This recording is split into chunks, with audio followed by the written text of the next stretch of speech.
Guys, কেমন আছো তোমরা সবাই? আশা করছি সবাই ভালো আছো। আবার একটা নতুন ব্লগ নিয়ে চলে আসলাম। তো আজকের ব্লগটা কিন্তু স্পেশাল হতে চলেছে।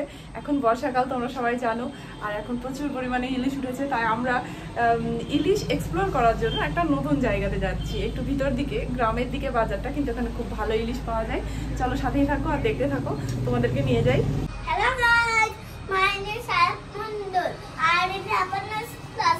আমরা যাচ্ছি এখন বাজারে হলো ইলিশ মাছ হয়েছে না, তার জন্য নিতে যাচ্ছে। Bye bye. আজকে ভালোই রোদ আছে, হঠাৎ করে রোদ উঠছে, আবার মানে ছায়াও হয়ে যাচ্ছে, কিন্তু রোদটার পরিমাণই বেশি। এত সকাল সকাল এই দেখো দেখো কত রোদ উঠেছে একেবারে। আমরা বেরিয়ে পড়েছি, এখন আমরা বসিরহাট ব্রিজ ক্রস করছি। আর সকাল সকাল এইভাবে বাইক রাইডিংটা সত্যিই খুব মজার, আর সেই কারণেই আরও মূলত যাওয়া। দেখো বাবু কি করে বসে আছে। চলে এসেছি মাছের বাজারে, দেখতেই পাচ্ছ তোমরা সবাই। ইলিশ এখন উঠেছে, ইলিশের সিজন, আর বাজার ভর্তি ইলিশ, কিন্তু খুব একটা বেশি বড় সাইজের নেই। যেহেতু এখন ইলিশের সিজন সবে শুরু হচ্ছে, এই সাইজের ইলিশগুলোই সবচেয়ে বেশি পাওয়া যায়। তো এর মধ্যে থেকেই দু একটা বেছে কিনে নিলাম। তো মাছগুলো খুব একটা ভালো যে ছিল তা কিন্তু বলবো না।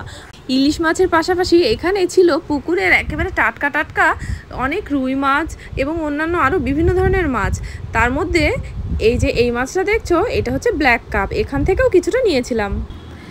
মাছ কিনে তারপরে গেলাম সবজি বাজারে। আর দেখো এইটা একটু গ্রামের সাইডে বাজারটা, আর সেই জন্য একদম টাটকা টাটকা ফ্রেশ সবজি এখানে পাওয়া যায়।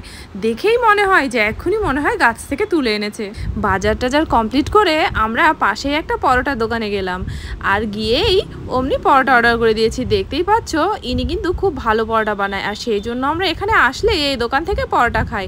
আর দেখতেই পাচ্ছ পরোটা আর আলুর তরকারি একটা দিয়েছে, তার সাথে ডালও ছিল। খেতে বেশ ভালোই, কিন্তু একটা জিনিস আমার অবাক লেগেছে, এখানে কিন্তু কোনো থালায় দেয়নি, খবরের কাগজে দিয়েছে পরোটাটা।